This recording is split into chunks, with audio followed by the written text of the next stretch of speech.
ሰላም ጤና ይስጥልን ክቡራትና ክቡራን ተመልካቾቻችን ከናሁ ቴሌቪዥን ዘወትር በዚህ ሰዓት ወደ እናንተ የሚደርሰው የሀገር ቤትና የባህር ማዶ የተለያዩ ስፖርታዊ መረጃዎችን ወደ እናንተ የምናደርስበት የስፖርት ዝግጅታችን ከአሁን ሰዓት ጀምሮ ወደ እናንተ ይደርሳል። ዛሬም ዕለተ ረቡዕ ግንቦት 13 2017 ዓ.ም የተለያዩ መረጃዎችን ይዘንላችኋል። የሀገር ቤት ስፖርታዊ መረጃችንን ቀዳሚ እናድርግ። የአትሌቲክስ ፌዴሬሽን ያደረሰን መረጃ አለ። በቀጣይ ከ20 ዓመት በታችና ከ18 ዓመት በታች የኢትዮጵያ አትሌቲክስ ሻምፒዮና ይደረጋል። ወጣት አትሌቶችን ለማግኘት እንግዲህ ትልቅ ሚና እንዳለው ይህ የውድድር መድረክ በተደጋጋሚ እየተመለከትን እንገኛለን። ነገር ግን ደግሞ ከእድሜ ተገቢነት ጋር በተያያዘ ያለፉት የውድድር አይነቶች ብዙ ቅሬታዎች የሚነሳባቸው ናቸውና አሁን ቀጣይ እንግዲህ የውድድር መድረክ የሚከናወነው በድሬዳዋ ከተማ አስተዳደር ነው ተብሏል። እንግዲህ የኢትዮጵያ አትሌቲክስ ፌዴሬሽን እንዳደረሰን መረጃ ከሆነ ማለት ነው። ተያያዥ እንግዲህ ከእድሜ ጋር ያነሳናቸው ጉዳዮችም አሉ። ለሚዲያ አካላትና ለስፖርት ቤተሰቡ በቀጣዩ ቀናት እንግዲህ የኢትዮጵያ አትሌቲክስ ፌዴሬሽን ጋዜጣዊ መግለጫ ይሰጣል ተብሎ ይጠበቃል። በአጠቃላይ ከውድድሩ ዝግጅት ጋር በተያያዘ ማለት ነውና አዲሱ አመራር የኢትዮጵያ አትሌቲክስ ፌዴሬሽን ከመጣ በኋላ አንዳንድ የውድድር አይነቶች ላይ እንግዲህ ጥሩ መነሳሳትና ጥሩ ለውጦችን እየተመለከትን እንገኛለን። እነዚህ ጅማሮች ተጠናክረው እንዲቀጥሉ ይሄ ደግሞ የወጣቶች ወደ ብሔራዊ ቡድኑ የሚመጡ አዳዲስ አትሌቶችን የምንመለከትበት መድረክ መሆኑን ተከትሎ እንግዲህ እዚህ ላይም ጥሩ ማሻሻያ ይዘው ሊመጡ እንደሚችሉ ተስፋ እናደርጋለን። እንግዲህ በቀጣይ ደግሞ ጋዜጣዊ መግለጫ እንደሚደረግ ነው እንደዚሁ የኢትዮጵያ አትሌቲክስ ፌዴሬሽን ያደረሰን መረጃ የሚያመለክተው ማለት ነው። ከጋዜጣዊ መግለጫዎች ጋር ደግሞ ተያይዘው የሚነሱትን ሀሳቦች ደግሞ ወደ እናንተ የምናደርስ ይሆናል። አብራችሁኑ ነው። ካሽጎ በየትኛውም ዓለም ሆነው በማንኛውም ሰዓት ለወገኑ የሚደርሱበት ፈጣን የገንዘብ መላኪያ ተከፈተሎ። ማስተርና ቪዛ ካርዶን በመጠቀም ከ5 እስከ 20 ዶላር የሚልኩበት አዲስ የገንዘብ መላኪያ መንገድ። ካሽጎን ለየት የሚያደርገው የትኛውም የገንዘብ ዝውውር በፍጥነት አገልግሎት ከመስጠቱም ባሻገር ለማንኛውም አገልግሎት ምንም አይነት ክፍያ አለመጠየቁ ነው።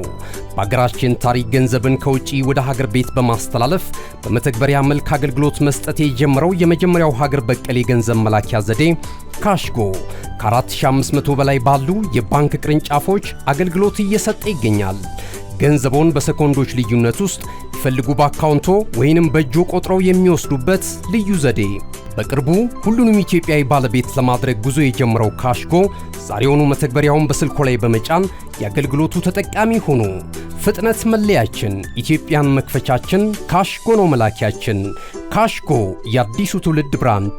ተመልሰናል። ክቡራትና ክቡራን ተመልካቾቻችን ናሁ ቴሌቪዥንን በመከታተል ላይ ትገኛላችሁ። ቀደም ሲል እንግዲህ የሀገር ቤት ስፖርታዊ መረጃን ወደ እናንተ አድርሰናል። ከዚህ ሰዓት ጀምረን ደግሞ በስፋት የምንመለከታቸውን የባህር ማዶ ስፖርታዊ መረጃዎችን ወደ እናንተ እናደርሳለን። የእንግሊዝ ፕሪሚየር ሊግን መነሻ እናድርግ። የተወዳጁ የእንግሊዝ ፕሪሚየር ሊግ የ37ኛ ሳምንት መርሃ ግብር ቀሪ ሁለት ጨዋታዎች ትላንትና ተደርገዋል። በሴለርስ ፓርክ ስቴዲየም የደቡብ ለንደኑ ክለብ ክሪስታል ፓላስ እንደዚሁ በሜዳው ወልቨርሃምፕተን ወንደረስን ባስተናገደበት ጨዋታ 4-2 በሆነ ውጤት ድል ማድረግ ችሏል። እንደዚህ እንግዲህ ክሪስታል ፓላሶች በጣም አስደናቂ ጉዞን በማድረግ ላይ ይገኛሉ በዘንድሮ ዓመት ማለት ነው።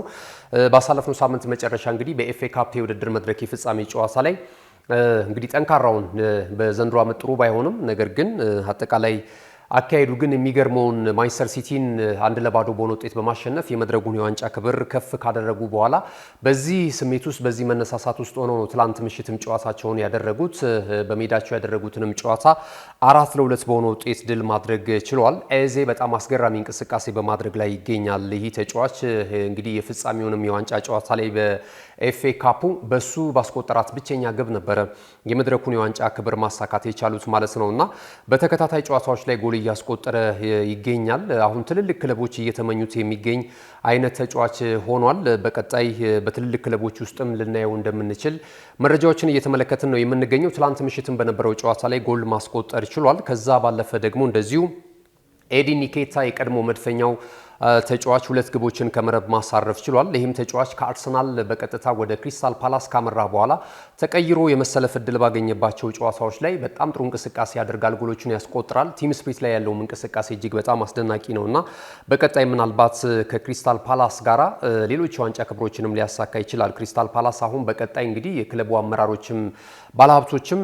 የተወሰኑ ተጫዋቾች ላይ እንደዚሁ ኢንቨስት ሊያደርጉላቸው ይችላሉ፣ አዳዲስ ተጫዋቾችን ሊያመጡላቸው ይችላሉና ይህን አይነት አብዮት ምናልባት ለእንደዚህ አይነት በጣም ታለንትድ ለሆኑ ተጫዋቾች ደግሞ የበለጠ እድልን ይከፍታል ተብሎ ነው የሚጠበቀው ሌሎችን ዋንጫዎች ለማምጣት ማለት ነውና ትላንት በነበረው ጨዋታ ላይ 4-2 በሆነ ውጤት ድል ማድረግ ችሏል።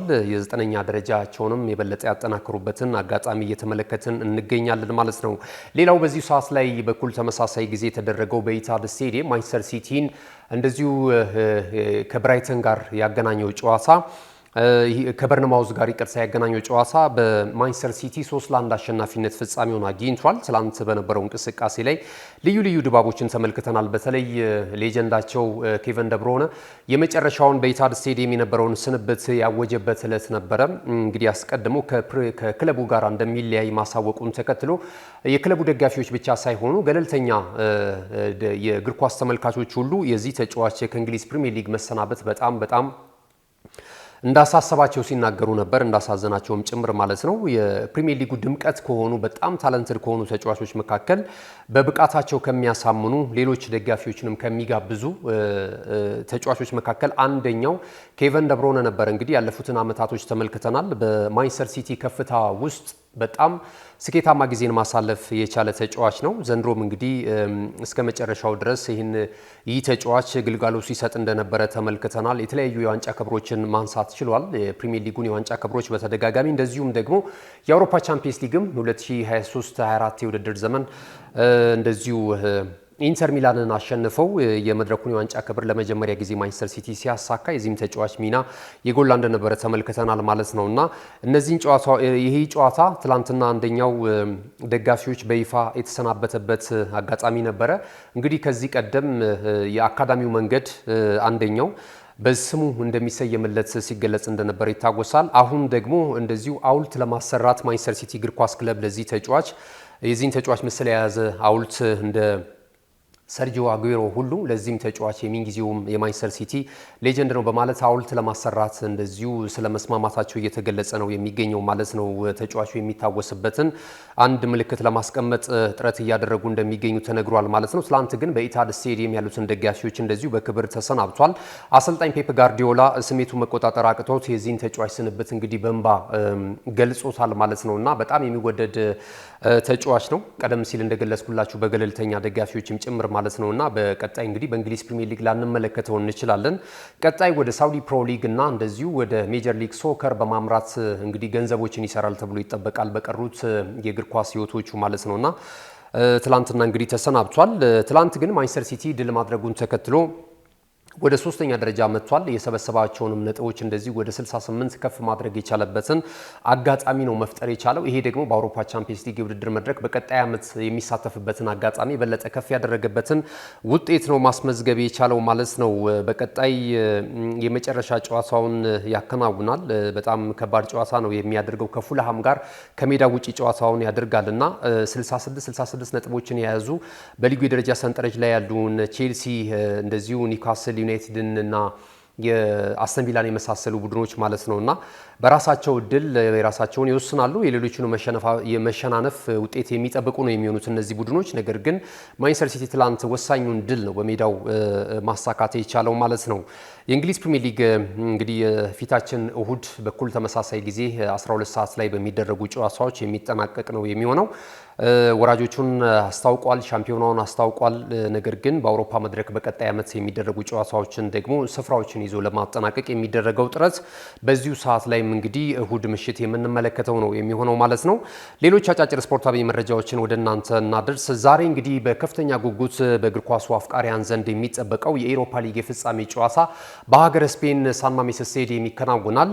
እንግዲህ ሁለቱ የእንግሊዝ ክለቦች ማንቸስተር ዩናይትድ እና ቶተንሃም ሆትስፐርስ የመድረኩን የዋንጫ ክብር ከፍ ለማድረግ ከፍተኛ ፍልም ያደርጋሉ ተብሎ ይጠበቃል። በእርግጥ የአውሮፓ ሊግ የውድድር መድረክ ከአውሮፓ ቻምፒየንስ ሊግ የውድድር መድረክ በመቀጠል የበርካታ የእግር ኳሱ አፍቃሪያንን ቀልብ እንደሚስብ ይታወቃል። አሁን ደግሞ ሁለቱን ትልልቅ ክለቦች ያገናኘ መሆኑን ተከትሎ ትልቅ ትርጉም እየተሰጠው ይገኛል። ለቡድኖቹም በጣም ትርጉም ያለው የዋንጫ ጨዋታ ነው። ለምን ቢባል በአቋራጭ መንገድ የአውሮፓ ቻምፒየንስ ሊግ የውድድር መድረክን ስፍራ ይዘው የሚያጠናቅቁበት ነው። በዛ ላይ ደግሞ በእንግሊዝ ፕሪሚየር ሊግ ላይ ሁለቱም ቡድኖች በጣም ደካማ የውድድር ዓመትን ሲያሳልፉ እንደነበር ይታወቃል እና ለደጋፊዎቻቸው አትሊስት ይህንን የዋንጫ ክብር ለመስጠት በውድድር ዓመቱ ሲደግፏቸው ለነበሩ ደጋፊዎች ትልቅ ስጦታ ነው ተብሎ ነው የሚጠበቀውና በቀጣይ ዓመትም በአዲሱ የውድድር ዘመን ሲመጡም በትልቅ ተነሳሽነት ለመምጣት ይህን አይነት የዋንጫ ክብር ማሳካት አይነተኛ ወይም ብቸኛው አማራጫቸው ነው ማለት ይቻላልና ዛሬ ምሽት ሁለቱም አሰልጣኞች እንግዲህ ካለባቸው ተቃውሞና አንዳንድ ጉዳዮች ከሚነሳባቸው ቅሬታ ለመላቀቅ ቢያንስ ማስታገሻ ይሆናቸዋል ተብሎ ይጠበቃልና በጣም ወሳኝ ጨዋታ ነው። አሰልጣኝ ሩበን አሞሪም ከአሰልጣኝ አንጄ ፖስቴኮግሉ የሚፋጠጡበት የምሽቱ ጨዋታ ምሽት 4 ሰዓት ላይ ቀደም ሲል እንደገለጽኩላችሁ በሀገረ ስፔን ሳን ማሜስ ስቴዲየም የሚደረግ ነው። ከዚህ ቀደም እንግዲህ በአትሌቲክ ቢልባኦ የአትሌቲክ ቢልባኦ ስቴዲየም እንደሆነ ይታወቃል። ግማሽ ፍጻሜው የመጀመሪያ ዙር ጨዋታ ላይ አትሌቲክ ቢልባኦን እዚህ ስቴዲየም ላይ 3-0 በሆነ ውጤት ቀይ ሰይጣናቱ አሸንፈው መመለሳቸው ይታወሳልና ጥሩ የማሸነፍ መንገድ ይሆናቸዋል ተብሎ ይጠበቃል። በቅርበት ስቴዲየሙን ድባብና አንዳንድ ሁኔታዎችን ያውቃሉ። ስለዚህ ይህ የፍጻሜ ጨዋታ በእንዲህ አይነት ሁኔታ ለማንቸስተር ዩናይትድ የተሻለ ነገር ሊሰጠው ይችላል ተብሎ ነው እየተገመተ የሚገኘው። የዚህን የውድድር መድረክ ሁለቱ ቡድኖች ያላቸውን ታሪካዊ ሂደት ስንመለከት ግን ማንቸስተር ዩናይትድ 2017 ላይ በአሰልጣኝ ጆዜ ሞሪኒዮ እየተመራ የመድረኩን የዋንጫ ክብር ማሳካት የቻለበትን አጋጣሚ እንደዚሁ እናስታውሳለን። አያክስ አምስተርዳምን አሸንፎ ማለት ነው። እንደዚሁ ደግሞ ተጋጣሚው ክለብ ቶተንሃም ሆትስፐርስ ደግሞ በ1972 እና በ1984 የዚህን የውድድር መድረክ ሁለት ጊዜ ማንሳት ችሏል ማለት ነው። በእርግጥ ቶተንሃም ሆትስፐርስ ረጅም ጊዜ ተቆጥሯል ዋንጫዎችን ትልልቅ ዋንጫ ክብሮችን ማሳካት ከቻለ 2008 ላይ ነው ለመጨረሻ ጊዜ የሊግ ካፕ የዋንጫ ክብርን ማሳካት የቻለው ማለት ነው። ከዛ በኋላ እንግዲህ ብዙ አመታቶች ተቆጥሯል።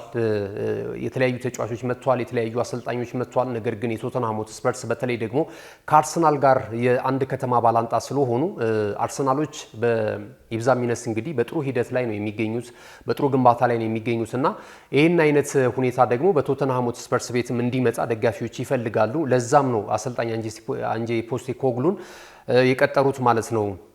እሳቸው እንግዲህ ከመጡ በኋላ በሊጉ በጣም ደካማ ጊዜ ነው በማሳለፍ ላይ የሚገኙት። ነገር ግን በዚህ በአውሮፓ መድረክ ደግሞ የተሻለ ነገር እያስመለከቱ ይገኛሉና ምናልባት ዛሬ ደግሞ የዚህን የውድድር መድረክ ዛሬ ምሽት ድል ማድረግ ከቻሉ ደግሞ አንድ ቡድን ይዘው በሁለተኛ ዓመት ቆይታቸው ዋንጫ እንደሚያመጡ ደግሞ የበለጠ ማረጋገጫ ይሆናቸዋል ተብሎ ይጠበቃል። ለቀጣይ ዓመትም ምናልባት ዋስትና ሊሆናቸው እንደሚችልም ነው እየተነገረ የሚገኘው። እንግዲህ የቡድኑ ወይም ደግሞ የክለቡ የቶተንሃም ሆትስፐርስ ሊቀመንበር ዳኒ ሌቪ ምናልባት ተጨማሪ ጊዜያት ሊሰጧቸው ይችላሉ የምሽቱን የዋንጫ ክብር ወደ ቶተንሃም ሆትስፐርስ ደጋፊዎች ማምጣት ከቻሉ እየተባለ እየተገለጸ ነው የሚገኘው ማለት ነው እና ዛሬ ምሽት ለሁለቱም ቡድኖች የሚደረገው እንቅስቃሴ ከፍተኛ እንደዚሁ ትኩረትን እየሳበ ነው የሚገኘው ማለት ነው።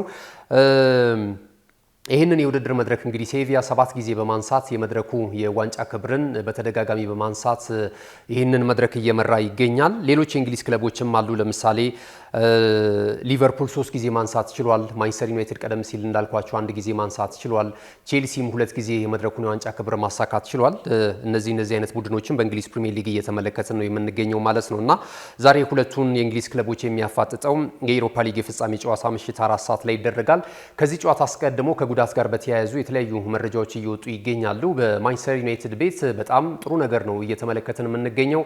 ዲያጎ ዳሎት ከጉዳቱ አገግሞ ዝግጁ መሆኑ ተነግሯል። እንደዚሁም ደግሞ የፊት መስመር አጥቂው ጆሹዋ ሲርኬዚ፣ ሌላኛው ደግሞ እንደዚሁ ሌኒ ሮም አስተማማኝ ሁኔታ ላይ እንደሚገኙ እየተገለጸ ነው የሚገኘው። በቶተንሃም ሆትስፐርስ በኩል ግን አንዳንድ ተጫዋቾች እንደዚሁ ከጉዳት ጋር እንደሚገኙና ወደ ሳን ማሜስ እንዳላመሩ እየተነገረ ነው የሚገኘው። ለምሳሌ ወይም ስብስብ ውስጥ እንዳሌሉ ያው ምናልባት ካሸነፈ ሜዳሊያ ያገኛሉ የሚል ግምት ስላለ ወደዛ አመርቷል። ነገር ግን ከጉዳት ጋር በተያያዘ እንደዚሁ ጀምስ የለም ማዲሰን ማለት ነው በዛሬው ጨዋታ ላይ በቶተንሃም ሆትስፐርስ በኩል።